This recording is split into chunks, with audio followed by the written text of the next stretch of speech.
Surabaya Mengaji. Yuk, dukung dakwah Surabaya Mengaji. Salurkan harta terbaik Anda untuk operasional dakwah.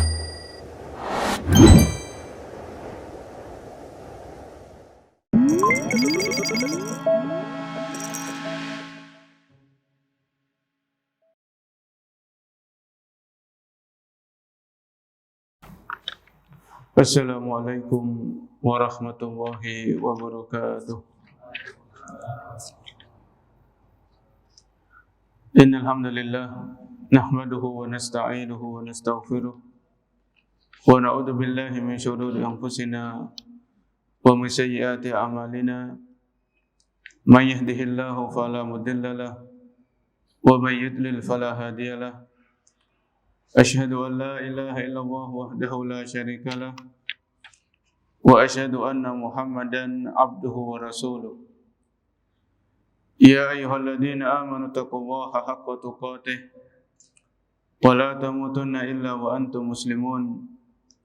Ya ayyuhan nasu taqu rabbakumul ladzi khalaqakum min nafsin wahidah wa khalaqa minha zawjaha wa bassa minhuma rijalan katsiran wa nisaa'a.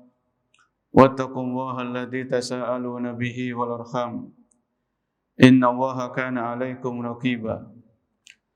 Ya ayyuhalladzina amanu taqullaha wa qulu qawlan sadida yuslih lakum a'malakum wa yaghfir lakum dhunubakum wa may yuti'illaha wa rasulahu faqad faza fawzan 'azima. Amma ba'du. Fa inna asdaqal haditsi kitabullah wa khairal huda hudan nabiyyi sallallahu alaihi wasallam wa syarrul umuri muhdatsatuha wa kullu muhdatsatin bid'ah wa kullu bid'atin dhalalah wa kullu dhalalatin finnar. Para hadirin kaum muslimin dan muslimah yang dimuliakan Allah Subhanahu wa taala. Alhamdulillah pada kesempatan malam hari ini kita masih diberikan kemudahan, diberikan pertolongan oleh Allah Subhanahu wa taala untuk melangkahkan kaki kita di tempat yang mulia ini dalam rangka salat berjamaah dan menuntut ilmu syar'i. Semoga Allah Subhanahu wa taala menerima seluruh amal ibadah yang kita lakukan.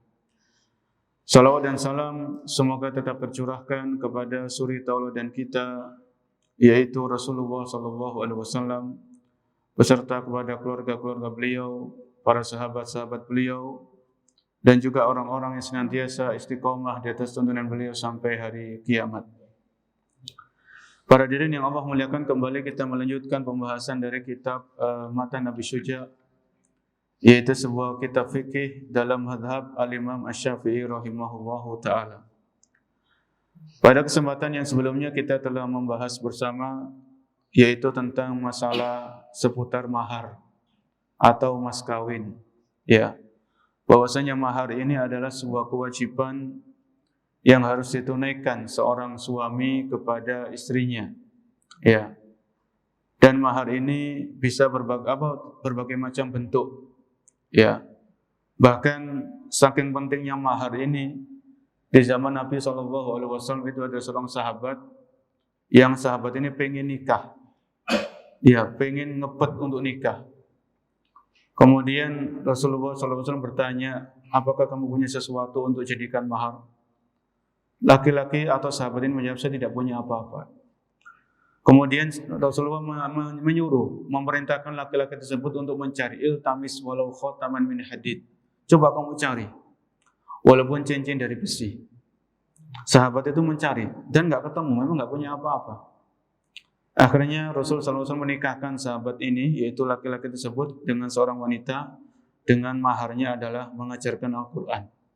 Ya, jadi laki-laki ini suami mengajarkan Al-Quran kepada istrinya. Jadi menunjukkan bahwasanya dulu Rasulullah SAW itu sangat antusias supaya sahabat-sahabatnya ini bisa menikah, ya, supaya segera menikah dengan mahar yang sederhana. Kita lanjutkan pembahasannya selanjutnya, yaitu tentang di halaman 316 dari buku PDF, ya, yaitu tentang seputar walimah, ya, seputar pesta pernikahan, ya, pesta pernikahan. Jadi dalam fikih pernikahan itu ada hal-hal yang perlu dirahasiakan, tidak perlu digembar-gemborkan, ada yang perlu yang diumumkan. Ya, seperti hal-hal yang tidak perlu dirame-ramekan itu adalah nazar. Nazar, lamaran, ini nggak usah diumumkan, nggak usah dikasih tahu banyak orang. Ya. Kemudian baru kalau sudah selesai nazar, selesai lamaran, baru nanti akan ada walimah atau pesta pernikahan, ini baru diumumkan. Ya, ini baru diumumkan. Di sini beliau mengatakan wal walimatu 'alal ursi mustahabbatun. Ya, wal walimatu 'alal urs, mengadakan pesta pernikahan atau walimah ini hukumnya adalah dianjurkan atau disunnahkan. Kita baca di situ keterangan dari pensyarah, wal walimatu lughatan mushtaqqatun minal walmi wa huwal istima'. Yang namanya walimah ini kan bahasa Arab. Ya. Walimah ini kalau dari segi bahasa, dari segi lugha itu artinya berkumpul, istima'. Ya, artinya apa? Berkumpul. Karena kalau kita walimah kan kita ngundang orang itu pada apa? Berkumpul di sebuah tempat, di sebuah area, di sebuah acara. Ini namanya walimah dari segi bahasa, yaitu al-ijtima', yaitu berkumpul. Adapun walimah dari segi istilah, ya, dari segi istilah, ismun likulli da'watin aw ta'amin yuttakhadu li hadisi sururin aw ghairihi. Walimah dari segi istilah itu adalah sebuah acara atau sebuah undangan untuk makan-makan. Ya, karena ada sesuatu yang menggembirakan atau yang semisalnya. Saya ulangi, kata pensyarah di sini, karena Abu Suja itu ngasih matan saja. Adapun pensyarah di sini ismun likulli da'wah. Jadi namanya walimah itu undangan untuk menghadiri acara makan karena ada sesuatu yang menggembirakan, yang menyenangkan atau yang semisal dengannya. Ya, atau yang semisal dengannya.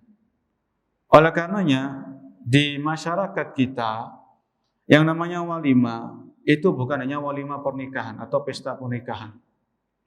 Misalnya ada walimah-walimah yang lain, yaitu walimatul khitan. Ya, jadi ada saudara kita, dia mengkhitankan putranya, kemudian setelah putranya dikhitan dia ngundang. Ya, ngundang ke rumahnya untuk makan-makan. Ya, bersyukur karena putranya ini mau dikhitan, ya, lancar, itu bersyukur. Ini juga walimah namanya, walimatul khitan. Ya. Atau misalnya ada orang beli rumah baru, kemudian kita diundang datang ke rumahnya, kemudian dia teman kita atau keluarga kita atau tetangga kita, dia beli rumah baru, dia mengundang kita ke rumah barunya, dia menghidangkan makan. Ini juga walimah. Ya, dari segi istilah ya, dari segi istilah. Atau walimatul aqiqah, walimah yang sifatnya itu kayak akikoh. Jadi misalnya hari ke-7 saudara kita dia dikaruniai seorang anak. Kemudian di hari ke-7 dia ngundang kita ke rumahnya untuk makan acara akikoh dari putra atau putrinya. Ya, ini juga walimah. Kemudian ada juga walimatus safar. Walimah safar ini misalnya ada orang yang datang dari haji. Ya.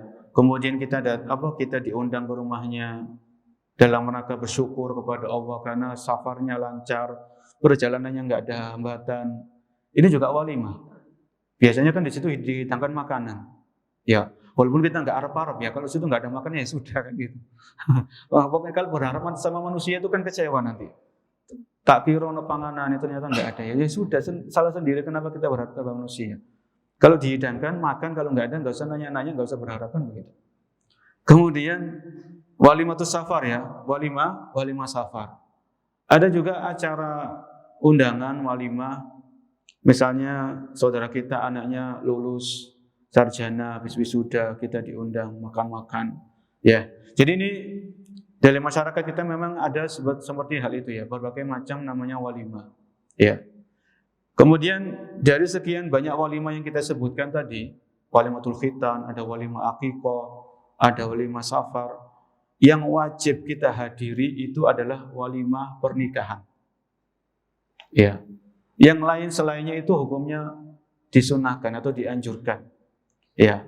Jadi yang wajib dari sekian banyak walimah-walimah yang ada di masyarakat kita, itu yang paling ditekankan oleh para ulama itu adalah walimatul urs, yaitu pesta pernikahan. Ya, pesta pernikahan. Kemudian kita kembali di sini, wal walimatu alal ursi mustahabbah. Dan mengadakan pesta pernikahan ini dianjurkan. Ya, dianjurkan. Ini pendapat dalam mazhab Syafi'i atau salah satu pendapat dalam mazhab Syafi'i. Ada di pendapat-pendapat yang lain itu ada yang mengatakan wajib. Ya. Jadi ada pendapat supaya kita punya maklumat bahwasanya mengadakan walimah ini ada yang mengatakan adalah hukumnya sebuah kewajiban. Ya. Sebuah kewajiban. Dalilnya mana? Landasannya mana? Ya. Landasannya adalah sebuah hadis dari Anas bin Malik radhiyallahu anhu. Anna Nabiy sallallahu alaihi wasallam ra'a ala Abdurrahman ibni Aufin asar sufra.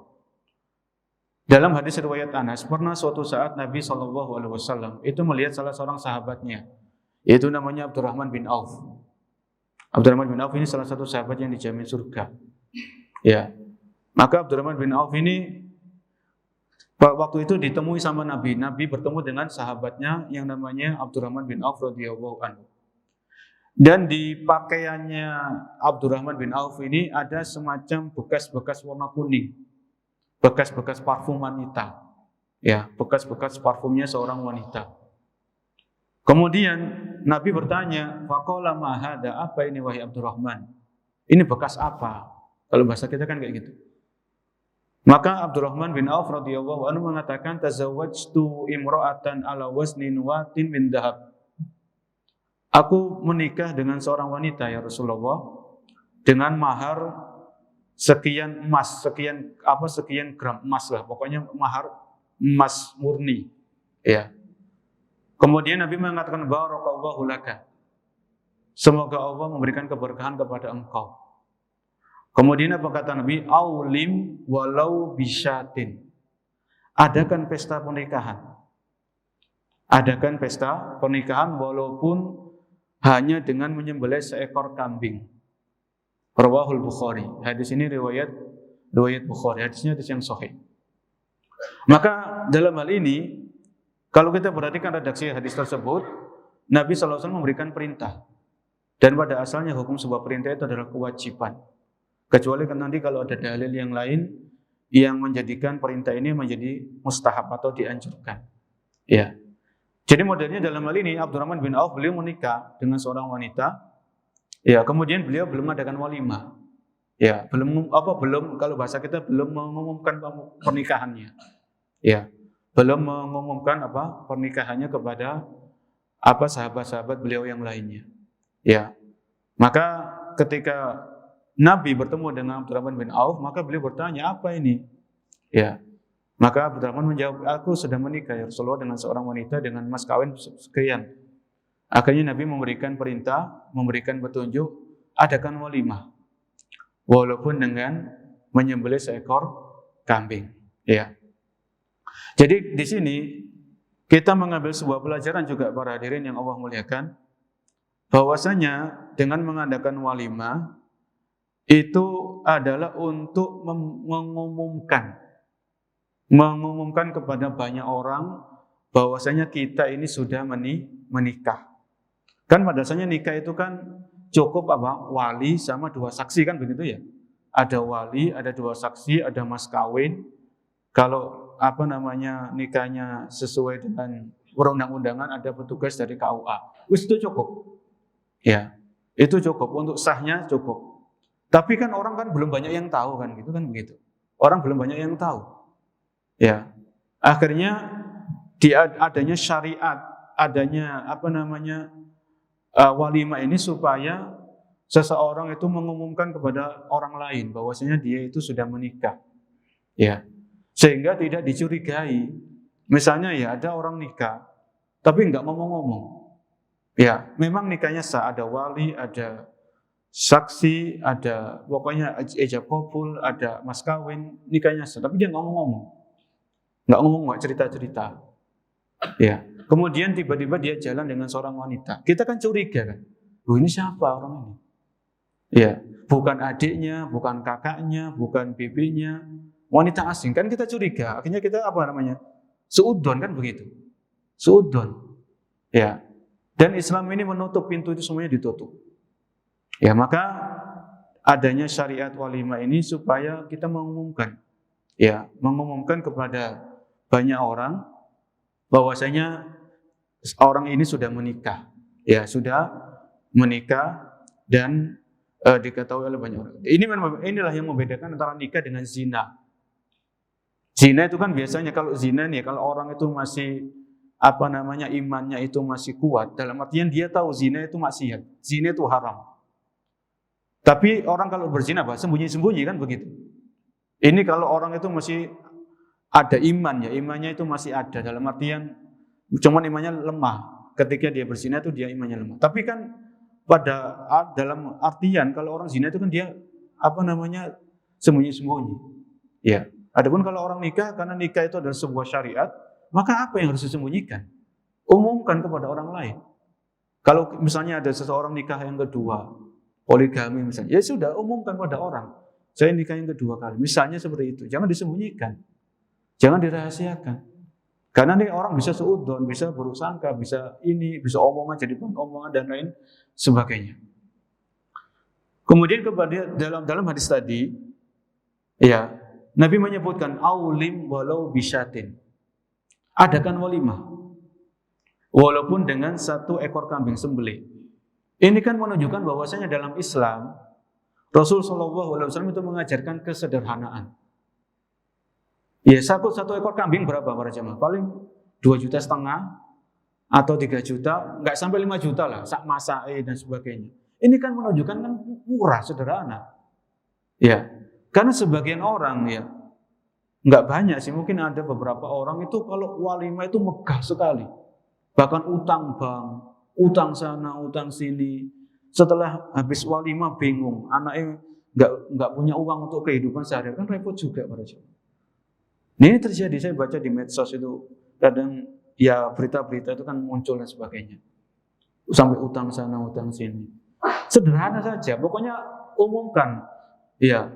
Kalau ini bukan suatu kewajibannya. Maksudnya Nabi di sini adakan walimah walaupun dengan menyembelih seekor kambing. Seandainya seekor kambing pun kita nggak punya duit, misalnya 3 juta nggak punya. Ya sudah bagi-bagi bubur kan, bikin bubur, bagi-bagikan ke tetangga. Menunjukkan kita sudah nikah. Pernah kok Nabi SAW itu beliau menikah dengan salah seorang istri beliau. Ya, itu tidak sampai, kalau bahasa kita walimahnya itu nggak sampai harganya dengan 1 ekor kambing itu nggak sampai. Itu pernah. Nabi SAW menikah dengan salah seorang istri beliau, itu walimahnya, hidangannya itu tidak 1 ekor kambing, tapi kurang dari itu. Ya, kalau dari segi ekonomi ya, dari segi keuangan itu tidak sampai dengan 1 ekor kambing. Ya, ini pernah. Ya, sehingga marilah kita kembali kepada apa yang dituntunkan, apa yang diajarkan oleh beliau alaihi salatu wassalam, yaitu kesederhanaan. Kalau memang punya uang, silakan. Ya, mengadakan walimah, tapi tetap dengan tidak israf. Israf itu berlebihan, melampaui batas. Ya, tidak juga tabzir. Ya, tidak israf juga tidak tabzir. Kemudian di sini beliau mengatakan, yaitu Abu Syuja rahimahullah.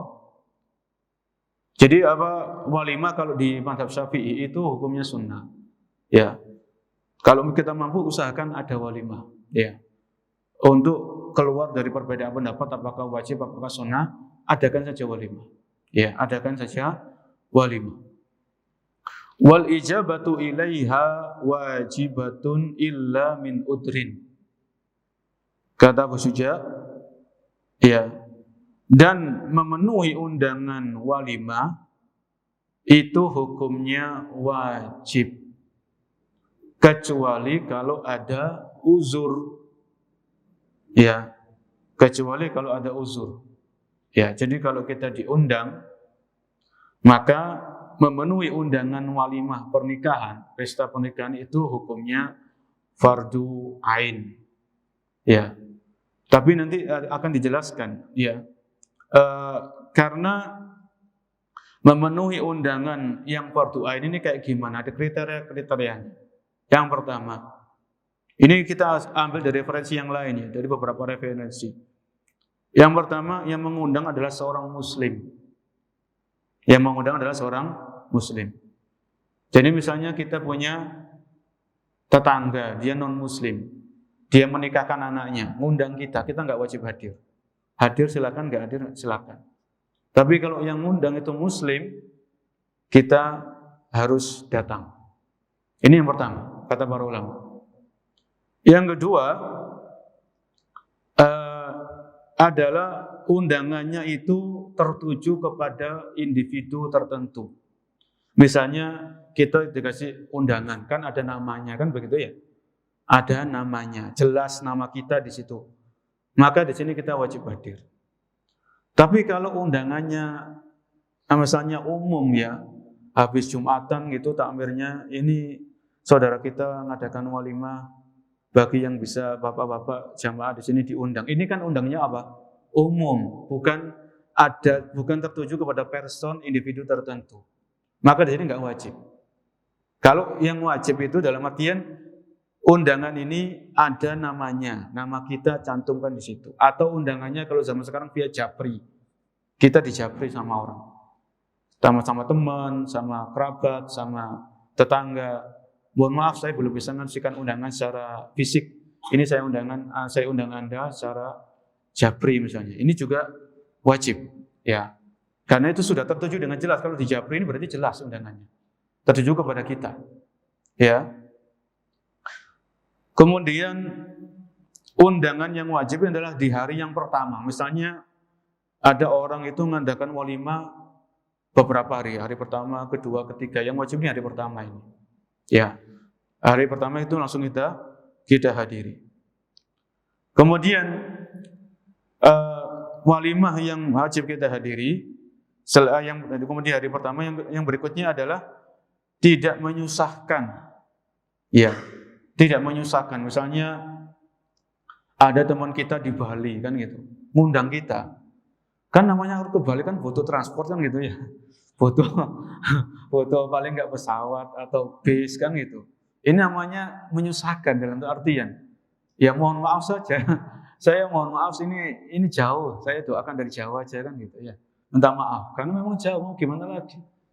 Kecuali kalau yang ngundang ini saudara, ya saudara dekat, atau namanya sahabat dekat misalnya, ya sudah kita usahakan. Ya, walaupun kalau dalam ini ya para ulama, kalau kita diundang walimah itu harus safar jauh, itu sebenarnya nggak wajib, dalam ini nggak wajib. Ya tidak fardu ain lagi. Ya karena memang di situ harus ada safar, ya mengeluarkan biaya dan sebagainya, capek, lelah. Namanya safar kan capek.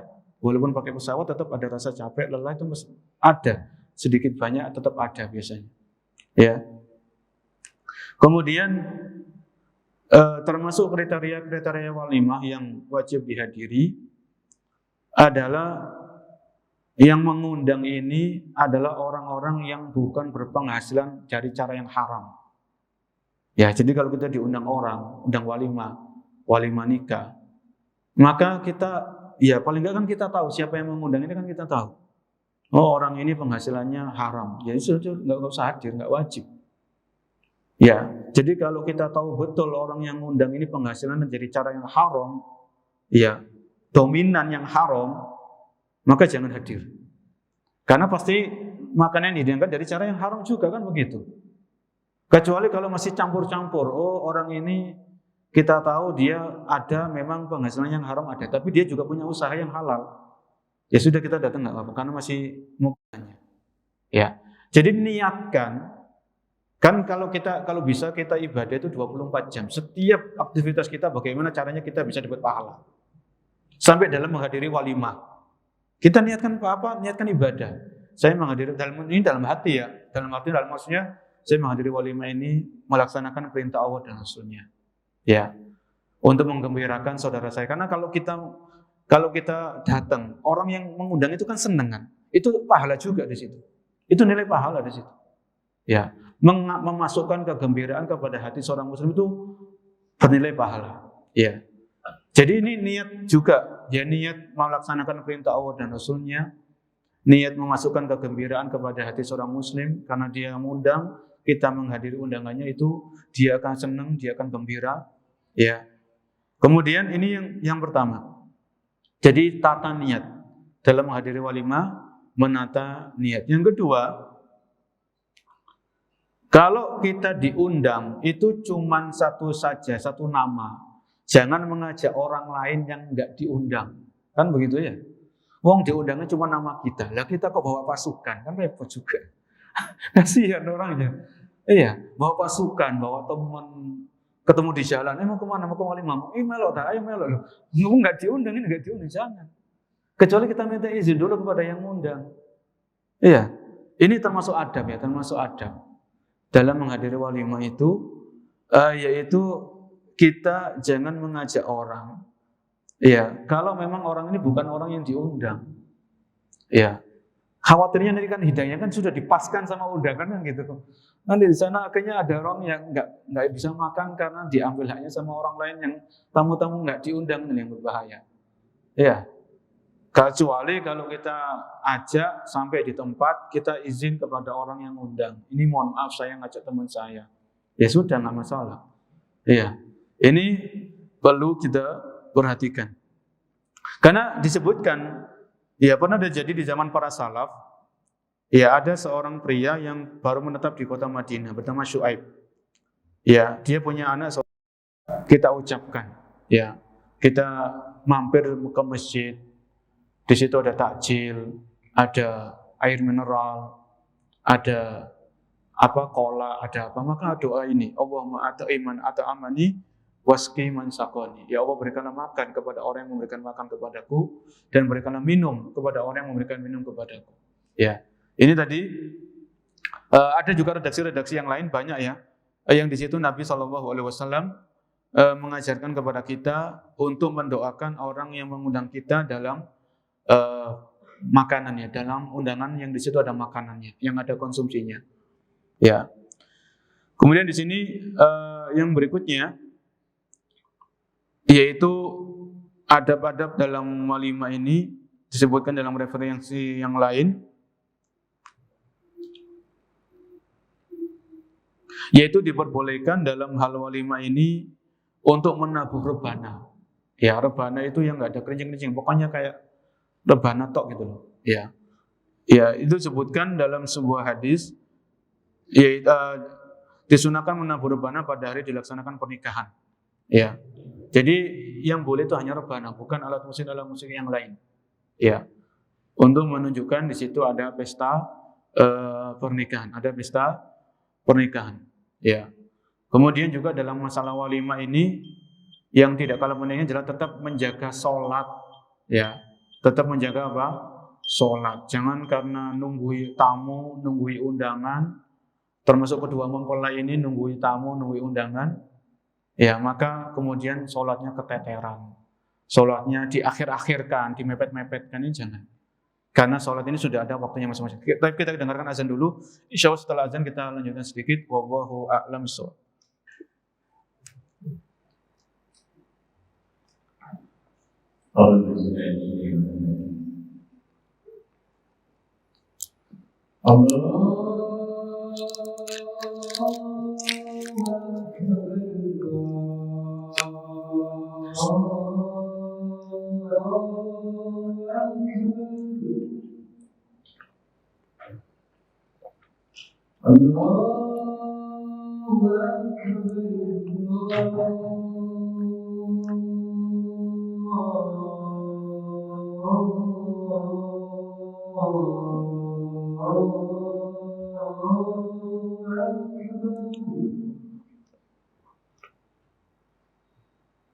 أشهد أن لا إله إلا الله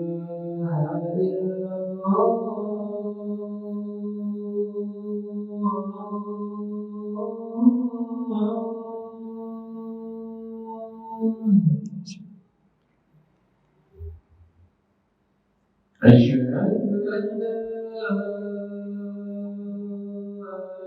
إلا الله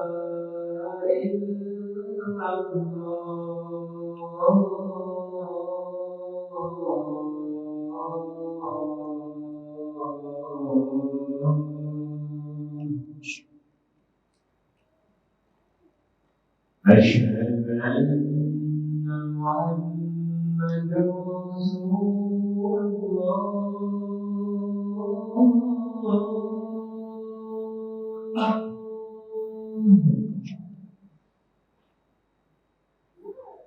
أشهد أن محمدا رسول الله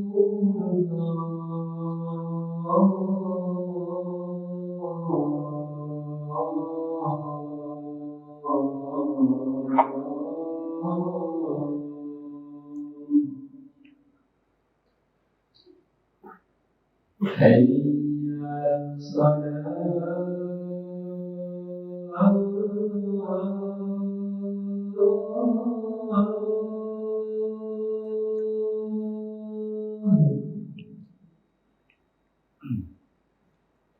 حي على الصلاة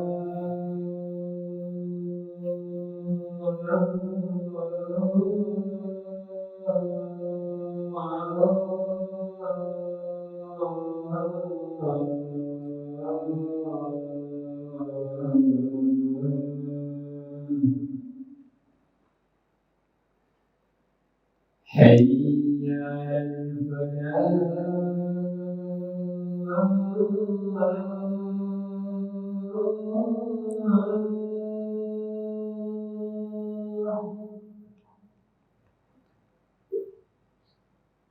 حي على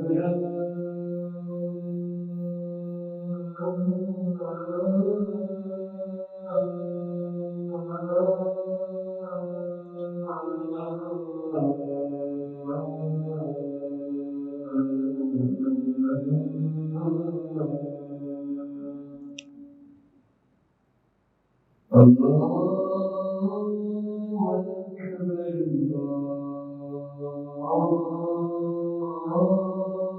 الله أكبر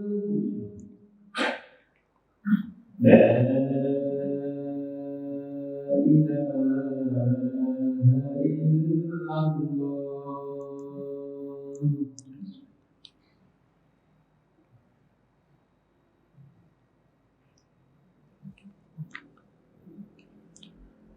Baik, terkait dengan masalah walimah tadi, yaitu kita sudah sebutkan tentang hukumnya, bahwasanya walimah ini ada yang mengatakan wajib, ada yang mengatakan sunnah. Ya, terlepas dari hal ini maka hendaknya kita berusaha mengadakan walimah dengan cara yang sederhana. Jadi dalam Islam ini kalau kita perhatikan, dalam masalah mahar itu sederhana. Dalam masalah walimah juga Rasulullah SAW mengajarkan dengan cara yang sederhana. Ya, maka marilah kita berusaha untuk mengikuti sekuat tenaga petunjuk beliau Shallallahu Alaihi Wasallam. Ya, dan untuk pembahasan yang selanjutnya di sini nanti di halaman 319, ya, 319 itu nanti kita akan membahas tentang nusyuz. Ya, nusyuz ini yaitu ketika seorang istri tidak taat kepada suami, itu bagaimana cara penanganannya. Ya, jadi tentang masalah walimah ini sudah selesai. Tinggal nanti kita murojaah. Kalau kan mengadakan walimah itu ada kriteria-kriterianya.